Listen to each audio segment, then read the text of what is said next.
Thank you very much for coming back in. I know it's an exciting energy. Now, most of you remember Magnum PI, Mike Shane, Cannon, all those famous PIs that we've heard of. Philip Marlowe. This morning, Jim Sims is a real-life PI who has written a book, Never Get Arrested in South Carolina.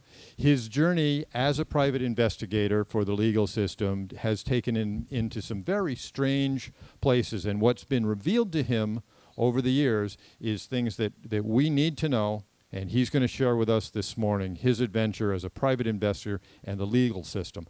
Please welcome J.B. Sims.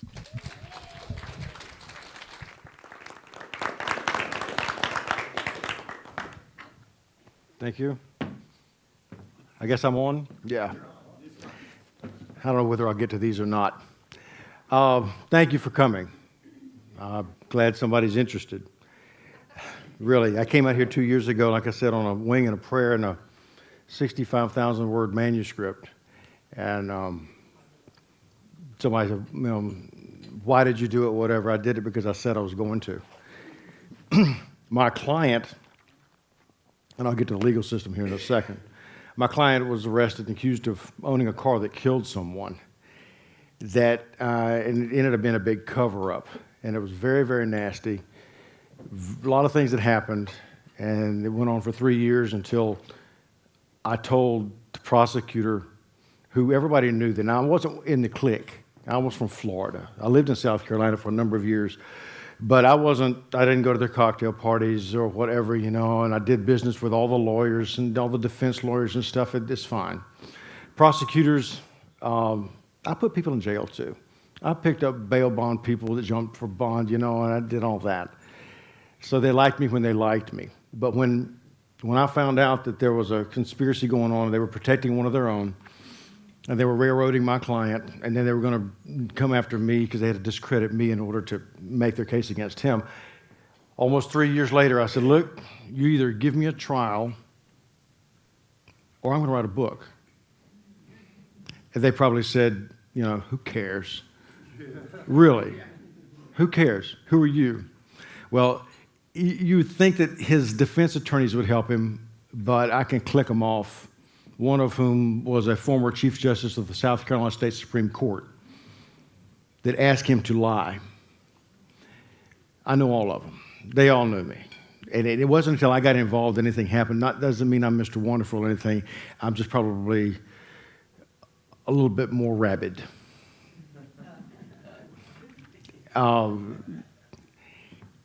My client I came out here on a wing and a prayer. My client had very little money.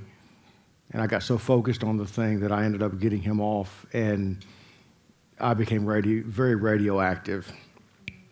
So that's why I'm here. Yesterday was my son's birthday, and I called his mother. Thanked her for being a nice mother. Okay? A nice guy. We're divorced. All that's behind us. We knew each other in college. And I told her I was doing this, and she said, oh, that's nice. I said, I'm going to be up on the stage thing. I'll explain one thing that's on your thing. You'll wonder where Eric Publishing came from. She asked me if Eric was going to be on the stage with me. I said, well, I guess he is. Eric was my dog. When I was in college, I had him. I had him when I was in college. And for the last year and a half, and we got married when I was in college, we lived off campus, and the dog was there, and he was all over campus. So I ran the intramural program in college. My last year, I was giving some cha-cha speech to everybody, do this, do that. And Eric walked out on the stage because he had followed me into the building and had gotten up on the stage. And I said, oh, Jesus. So he sat down, and I got through saying what I was saying. The faculty were just, So he walked off. So if I say the dog was on the stage, my son's mother can confirm it. That's a true story. And the dog walked off with me. This prosecutorial misconduct thing, and I get to the book in just a minute, I think I'm going to leave you with something and give you something you can do about this, if you would. It starts in your home. It's the V word. You got a villain and you got a victim, and you may have two victims. The villain, to me, is the unscrupulous prosecutor. The victim is whoever the prosecutor wants to prosecute. The other victim is the victim of the victim. If you're accused of doing something to someone, mostly it's a crime of personal nature. If I slap you, I would slap you. If I slapped you, you would be a victim, and then I'd get prosecuted for it.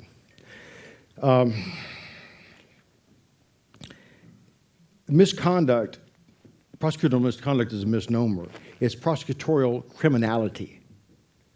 These are criminal acts that the prosecutor commits before and after and before and during a trial. So don't get confused with misconduct. Perjury is a crime. Suborning perjury is a crime. And some of you may know what suborning perjury is. Okay, I'm glad you don't. Suborning perjury is getting someone to lie in court. It's a crime. It's a federal crime. It's a state crime. Go to jail for it. It doesn't happen. Prosecutors get jailhouse informants. I probably won't even need this. Prosecutors get jailhouse informants all the time. There's a big article, a grand jury investigation of the LA prosecutor's office years ago that talked about jailhouse snitches. And the fact of the matter is that jailhouse snitches get testify in court. Everybody knows they're lying, but nobody gets charged with perjury. The prosecutors don't get charged with perjury. In my particular case, there's two different types of what's called immunity, if you will. I know I'm throwing a lot of stuff at you at the beginning. You can take these things home with you. That'll tell you somebody else liked what I did. I'm not going to talk about myself, that stuff.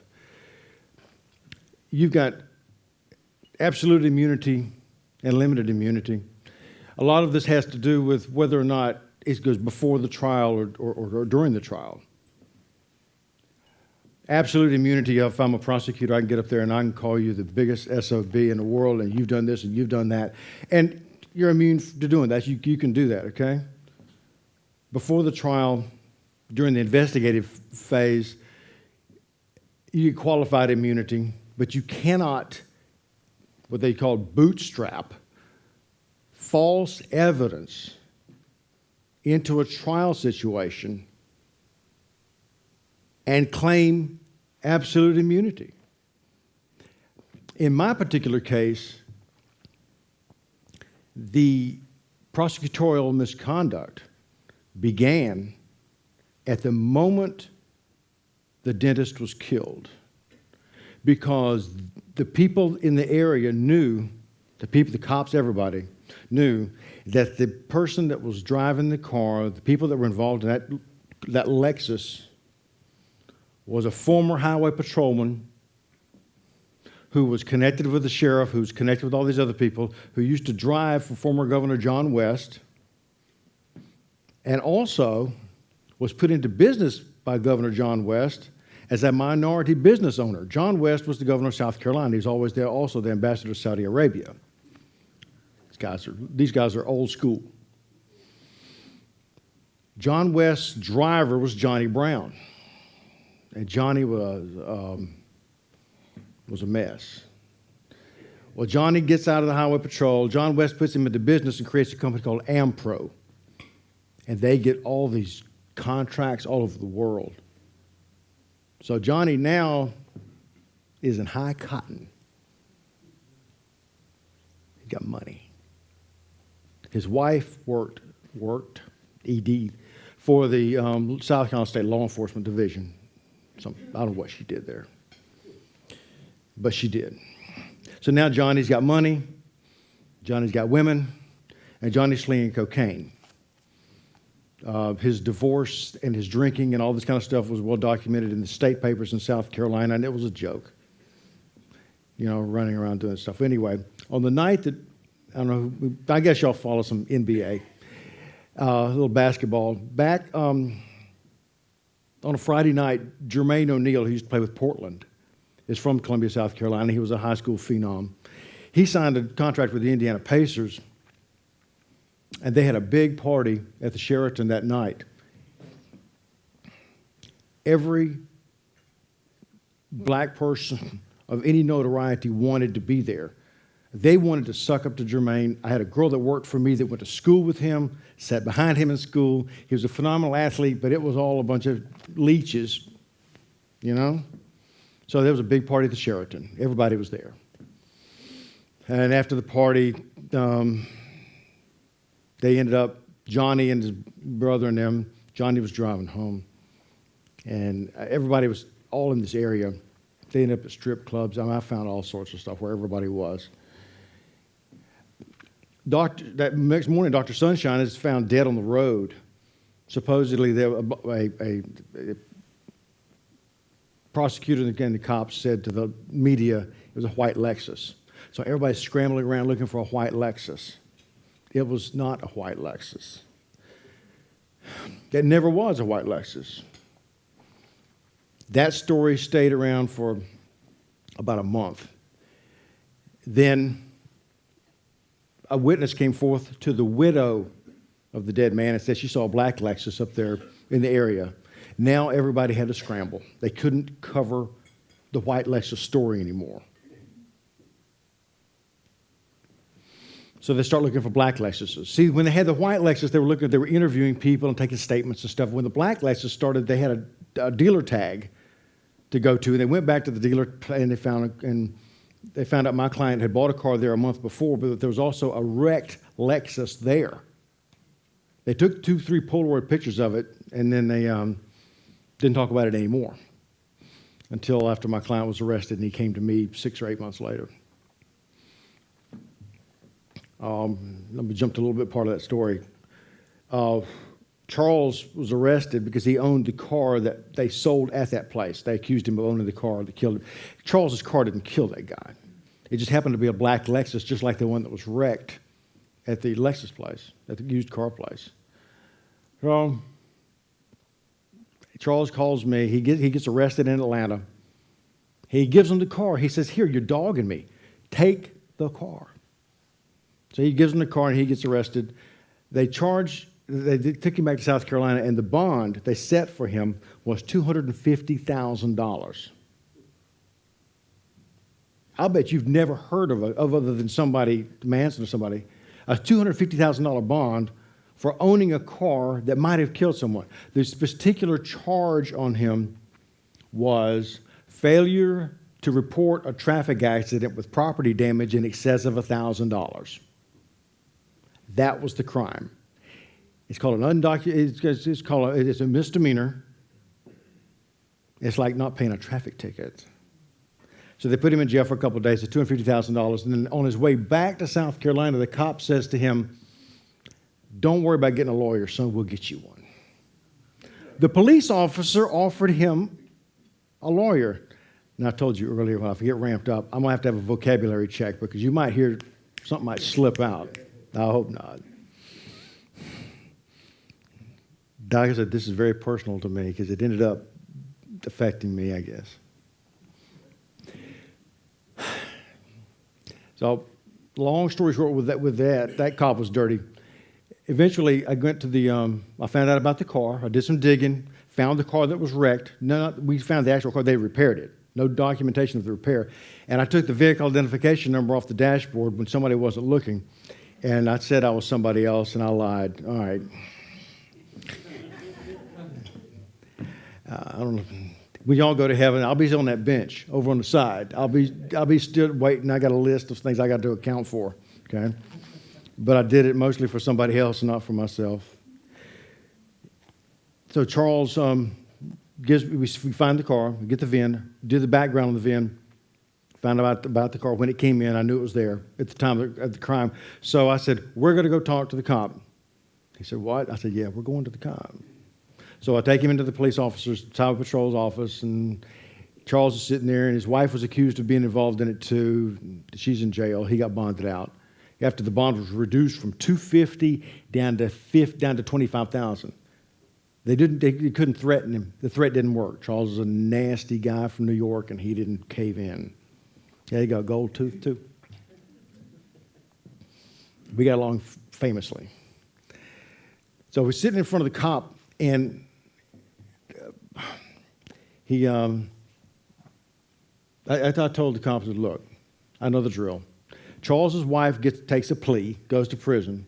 Are you going to let him go? Because they wanted him to sign a statement that his wife knew something about it, that she said something to him. Well, it wasn't true. And he refused to sign the statement. He refused to sign it to 3 previous lawyers before I got to him. All of them wanted him to lie, to suborn perjury. So I took to the cop, to Collins. I said, look, that's what the deal is. She takes a plea. She goes to jail. You drop the charges. He said, yeah, that's what we do. I mean, he was kind of, okay, that's what we do. I said, let me ask you something.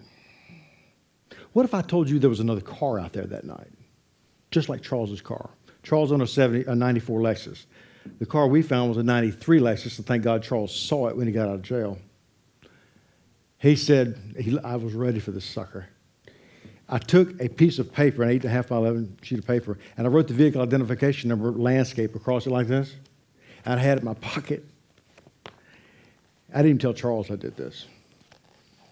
And he looked at me. He said, you got the VIN? I said, yeah. I took the paper out, and this is why I said this is a movie. This is a movie. This is great. I'd love this scene. I don't know who would play me, but if you know anybody, I've talked to a couple of producers. Everybody says, oh, we love it. We love the book, you know? And while the cobwebs grow. So you want some money? You want some fame? We might get you a love scene in there somewhere. Okay. Get one from me while you're at it, because there was no love was going on during this thing. I said, yeah, I got the VIN. I slid that piece of paper across the desk at him. And he looked at me. I wanted to come across that table so bad. I was composed like I am now. I just waited. So here's the scene. You got a box on the floor next to his desk. It says, Dr. Harry Sunshine, who's a dead guy, right? You've got a mugshot this size of Charles on a pegboard right here, right behind the guy's desk. We looked in there and said, we're screwed. So when I gave him the VIN, here's what he did. Collins shoved his chair back. He spun around to a credenza, which was right here, and took a manila folder out. And he put it on his desk.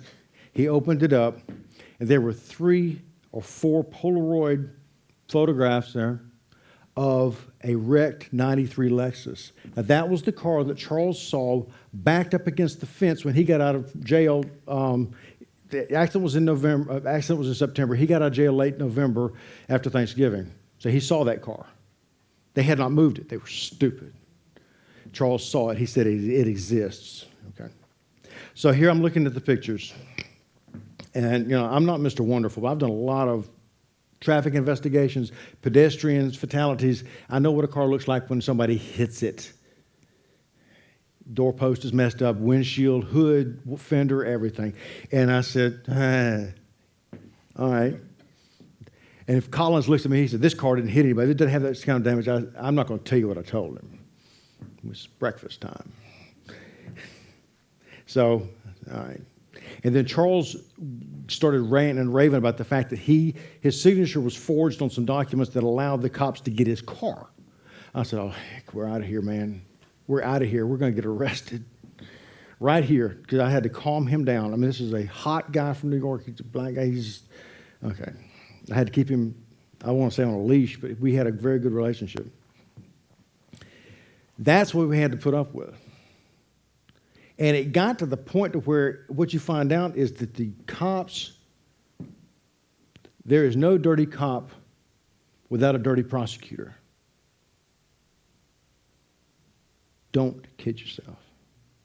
The prosecutors know that the evidence that they're given by the cops, whether it's clean or not, okay? And I'm not a flaming liberal. I don't know why I got this in my hand. I'm not a flame lord. Now, I worked for a bail bond agency before. I located people, and they said, "Do you want to go out with us to pick up some people?" I was 50 years old at the time. I said, "Oh, Jesus. Okay, I'll do it." And that was a good year and a half of very good experience. So I put them in jail, and I got them out of jail. I've seen innocent people, and I've seen guilty people. But as far as what the prosecutor has in his file, it's called when you get arrested. Let me back up here. This is information that our kids need to know. It's not going to affect you people. Like I told you about the villains and the victims and this sort of thing. We're not going to be able to change the villains. Their consciences are gone. They have been jaded by the system. They have been jaded by their peers, their cohorts. They cheated, they've lied, whatever, okay, to get to where they are. And no one's going to say anything about it because this guy did it too. All the judges that were former prosecutors did the same thing. So what are they going to do? Try to put a case against the prosecutor? All that guy has to do is go play dial-a-rama and say, "I think I remember when," doesn't happen. Doesn't happen. You get arrested, your lawyer, like I said, go about the victim and the villain, the two V's. We're not going to change the villain. His mind is gone. The victims, yes, you can educate the victims. But you can also educate the younger ones not to become a villain. That's your job. Whether I can speak to other groups like this and get to the kids or get to the parents of the kids, a lot of you have kids and grandkids, okay? I just have a 32-year-old kid that thinks he's George Clooney. And his mom tells me that's my fault. Yeah, it all was my fault. They get the credit, we get the blame, right? That's all right, he's a good kid. But when you get arrested, your defense lawyer is supposed to file what's called a Brady motion. Brady motion is nothing but telling the prosecutor, "Give me what's in your file." I could read you all that stuff. I could just wing it here. It's called exculpatory evidence. Anything in the file that's going to help you, anything in your favor, it has to be given to the defense. The defense doesn't have to share back. But the Brady, it was a case out of Maryland. You can look it up. It's on my website. But who's going to say that the prosecutor doesn't cherry pick what he puts in there? And the only person that knows what's in that file, actually, is the law enforcement. Nobody from the prosecutor's office is going to go out and start asking questions and create a case. Law enforcement does that. The investigators do that. They put what's in there. And if you don't know what's in that file, you don't know what to ask. That's where an old PI comes in. And I just told you a second ago, a lot of these PIs I hear are just a bunch of whores because they will nod and shake and do whatever the defense attorney says to do so they can keep getting their business, okay? They'll just ignore stuff and just smile and nod. And it's a joke. It wasn't a joke to me. It wasn't a joke. You go through 5 lawyers, and I had to, I got tired of it. You can tell. So to keep from breeding another villain, you're a well-educated group, a lot more than me. You've got to get your sons, your daughters, your kids, your grandkids. Watch them. Watch them. If they compromise stuff when they're with their friends, they lie about stuff, it gets easier to do. They get into the corporate world, they'll do the same thing. Like I said, we're not going to change the villains. And I couldn't take these prosecutors into a back room and whatever. That's not going to change these guys. These guys laughed at me. And I told them, I said, look, like I said, you either give me a trial, I'm going to write the book. The exculpatory evidence, you won't know what's in there unless you hire someone to investigate what the police have done. The only way that I knew that the FBI had done a report on Dr. Sunshine's bicycle was because Charles and Tashana married, okay? They arrested both of them. Tashana stayed in jail. She had the bigger bond. They got Charles out. They just tried to get him. They just arrested him to get him to make a statement. That's all it was. He didn't do anything. He was asleep when it happened. Tashana's family hired me, as well as Charles did, separately, and got me to her lawyer up in Spartanburg, South Carolina, who sent a Brady motion to the prosecutor, and then that lawyer sent me the whole file. In that file was a police report, was a report from the FBI lab in Quantico.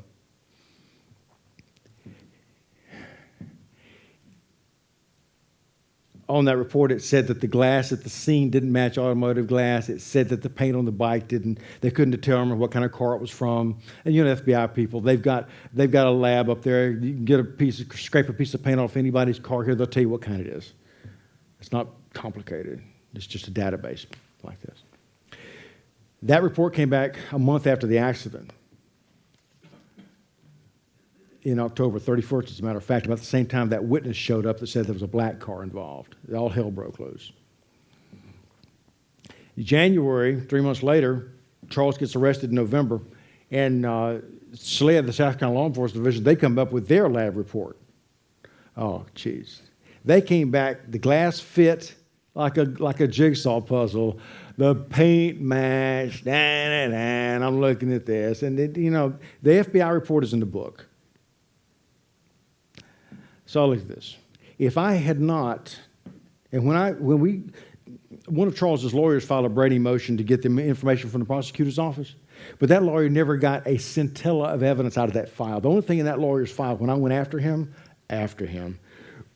was newspaper clippings in a manila folder and the copy of the Brady motion. That's all that was in there. He's a representative to the State House of South Carolina named Todd Rutherford. So it was just so weird. If I hadn't gotten retained by Tashana's family to get to that lawyer who sent me his whole file, I wouldn't have known about the FBI report. So they weren't going to give it up. And when I sent a Freedom of Information request to all these agencies after it was all over with, the prosecutor's office typed his own letter to me. I love that. He just denied my existence to anybody, but he typed the answer to the FOI to me. I don't have anything to do with that. I went through the highway department's files, 2 big boxes of stuff, and had this young guy sitting in front of me. He was going to have to watch me go through it. And he said to me, "Has anybody filed a discovery motion?" Well, I'm not a lawyer. I just have a little bit of speaking knowledge of what goes on. And I said, "Son, let me explain something to you. A discovery motion has to do with a lawsuit, okay? Sue somebody, summons a complaint, summons a complaint, reply, answer, then the discovery involves depositions, production requests, all that kind of stuff, okay? That's what discovery is. So when this young lawyer from the highway department asked me, is this a discovery request? I said, no, let me explain the difference to you. A discovery request has to do with a lawsuit. Nobody's suing anybody. This is an FOI request, and I get what I want. So he had to watch me go through the file. Not only did I find the evidence of the initial suspect being Johnny Brown in the file, but I was looking for something, and I knew exactly what I was looking for. Remember me telling you about the photographs of the 93 Lexus that Collins had showed me? They were gone. So I said, well, I guess I got to write this thing. It's in there. This whole thing, there were 3 cases that just, 2 just recently, at the U.S. Supreme Court. A guy named Gary Bell had been a Vietnam veteran, came back, drugged out in Memphis, killed some people, and he was whacked out in Vietnam. So he turns around, does all this crime stuff. It was very nasty. He claimed that he was under an amphetamine psychosis. It's hard to be sympathetic, goes out and beats somebody to death with a pipe or whatever it was. But, you know what happened in Vietnam? These guys are whacked out when they come back. I'm not excusing anything that happened. The prosecutor branded Cone as a drug dealer during the trial. It was a lie. After 20-something years, 30 years, the Cone finally got his case before the Supreme Court. And in November of 08, the court came back and gave him a life sentence rather than the death sentence because the prosecutor lied. And Justice Stevens said they lied, and it was like unbelievable why they chastised these prosecutors. But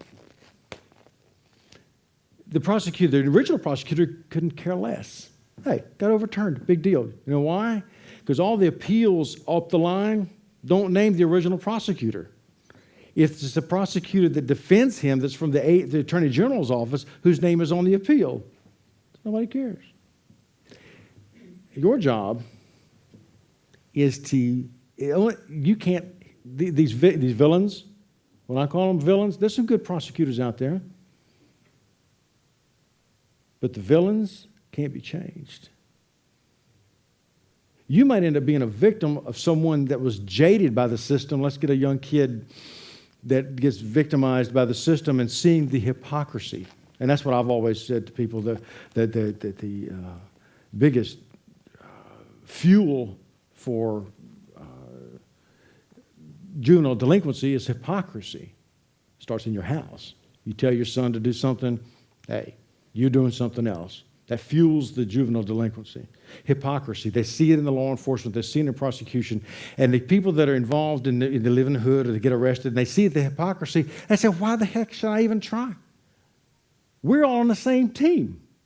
The prosecutor, the law enforcement are out there slinging drugs, seen it, been there, done that, all right? And they see the hypocrisy, so they said, what's the use in fighting it? So they just all do this. Just all do this. You've got a five-spoked wheel with respect to the prosecutor, law enforcement, defendant's attorney, and the bail bondsman. The prosecutor wants to get prosecution so he can get reelected or get a good job of analysis. Defense attorney works with the prosecutor because he probably has worked in that office before, and he needs the prosecutor to do business with him so that he can advertise the fact that I can make plea agreements and get you off fast, okay? Now, I've also seen prosecutors share in the proceeds of the fees that are given to the defense lawyers. I have seen prosecutors participate in the fees that are paid to defense lawyers. Now you got me? A client of mine was arrested for having a liquor still, and I worked that case and I got him off on it because I proved that he was paying bribes to law enforcement to run the liquor still. 300 gallons at one time on the floor. I mean, this is serious stuff. At one time he was arrested, he paid $20,000 to his lawyer,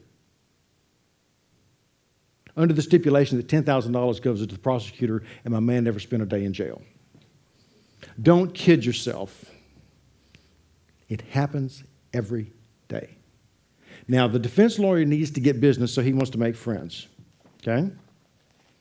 The defendant wants to get out, because every time he's under the purview of the bail bondsman, he has to report every month or so, called a roll call.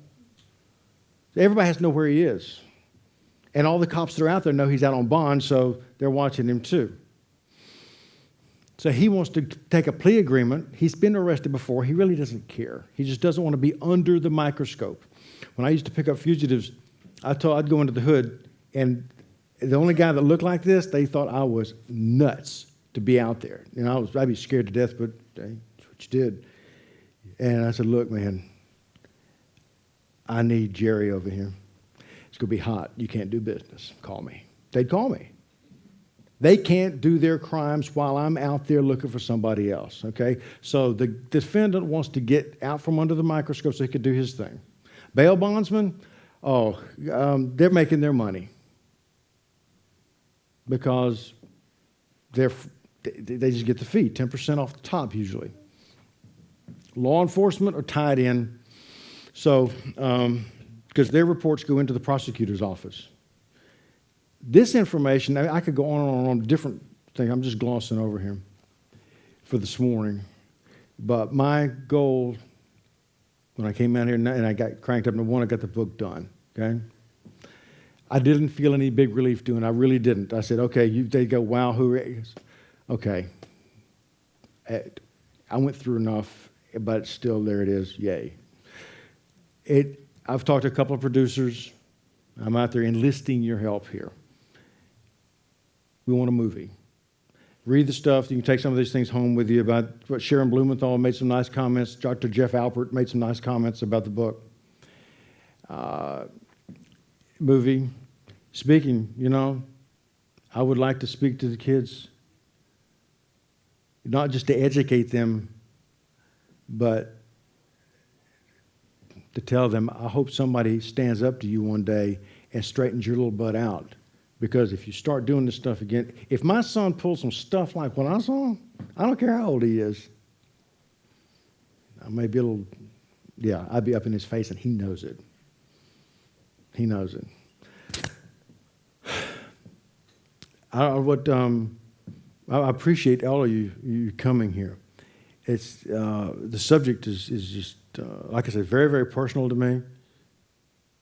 But it's easy to sit back and say, "Oh," and really, I've had some moments. But if I hadn't done this, if I hadn't gone crazy and defended the guy, by the way, when the prosecutor decided to drop the charges after a whole bunch of things happened to me, to Charles, and all sort of stuff, his investigator called me. He said, "Sims, we're dropping the charges." Didn't call his lawyer; they called me. I said, "Yeah, all of them." He said, "Yeah." And then he told me to go get a life. He was a friend of mine. That's fine. So the charges were dropped. And then subsequently, he retained an attorney to prosecute, to go after the state in a civil matter. That attorney got bought off. I stood there and watched a $5,000 transaction to that lawyer, and then he tanked and took part of my file. We filed a grievance against him with the state Supreme Court. We got a private reprimand, big deal. I filed one, and my client filed one. So my deal is, you people, the onus is on you to look at your kids, look at your grandkids that are growing up. If they're going to law school, if they're going into business or whatever, if they cheat, or if they lie, if they do something just like that to someone, tell them like I told my son. If you do something wrong like that, and I've made mistakes. I've done some stuff, probably on behalf of somebody else, like I said, but I've done some funky stuff. If you do something wrong and somebody's with you or somebody knows it, they own you. They own you. So you're going to have to do it together. You watch these prosecutors, you watch the law enforcement, attorneys, whatever it is. Even PIs, You steal stuff, you manufacture stuff, whatever. Do you want to be compromised? Do you want to be owned? We can't affect these guys' integrities anymore. They're burned. There's no Saul on the road to Damascus with respect to these guys getting converted. That's Bible. I did know a little bit of that. Thoughts of some Bible in the morning, that's always good. But my point is, you people have to teach your grandkids. Okay? You got to watch them. You've got to see other people, friends of yours that have been arrested or whatever. You don't look like a whole big crowd that's had a whole lot of people been to jail or whatever, but who knows? And I'm not asking. They accused me of impersonating a police officer in the book. I never did. I never have. I never wanted to. I never needed to get into a prison. I said, arrest me. I don't want arrested. They were just blowing smoke. So that's pretty much it. You got a job. Victims and villains, okay? And you got a job. You got a question there? Well, it sounds like it's a hopeless system. You know, we're all charged with the responsibility of educating our children. Mm-hmm. But we have a system that before our kids ever get there. And what can be done with that system? Because I have two friends who've been down the road who've had horrific stories. Good question. But my point is, the only person that you can be accountable to charge now is your kids and your grandkids. Okay? As far as these people are concerned, your friends that were treated unjustly, number one, you better have somebody that's going to be involved with the checks and balances with respect to the own defense lawyer.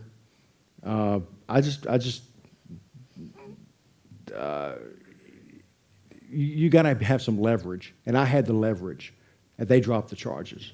They knew I wasn't going, but they would have had to kill me, and they talked about it. Yeah.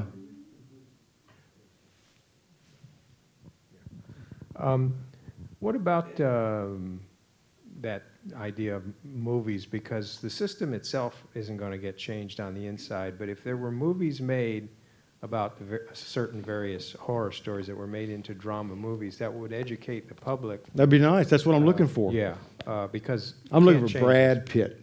I think I need Brad Pitt. And by the way, I agree with you. And whoever the lady was that put the coffee cup in front of me with a lipstick on it, thank you.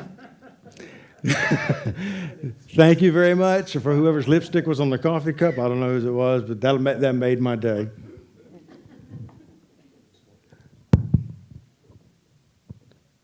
Let me follow up on your question right there.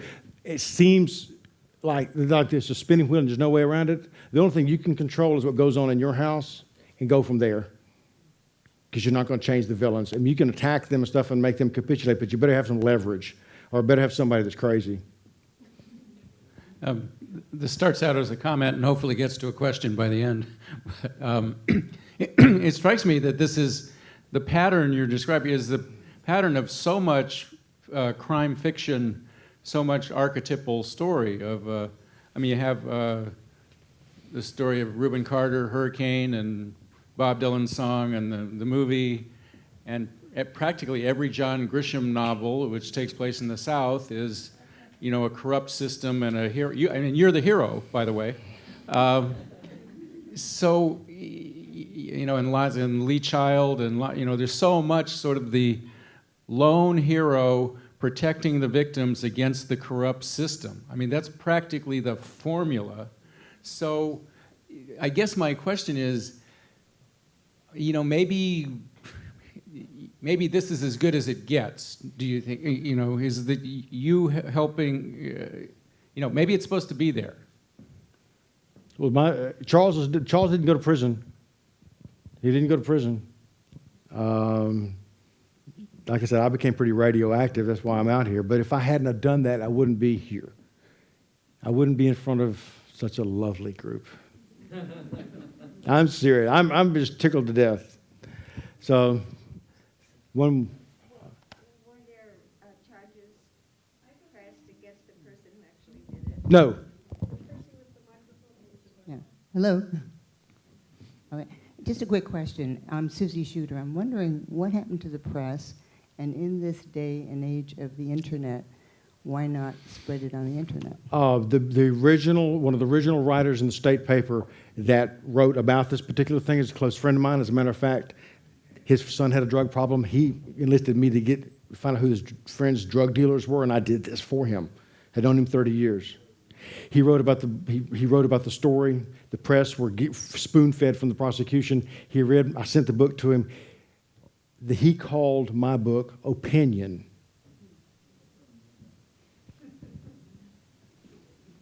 So Charles stayed out of prison.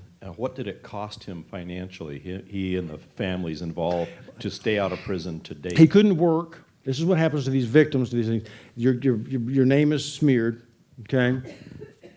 So he couldn't work. He only paid me about $1,500. I got to go.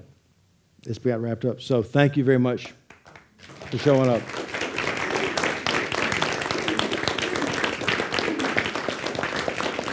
Thank you.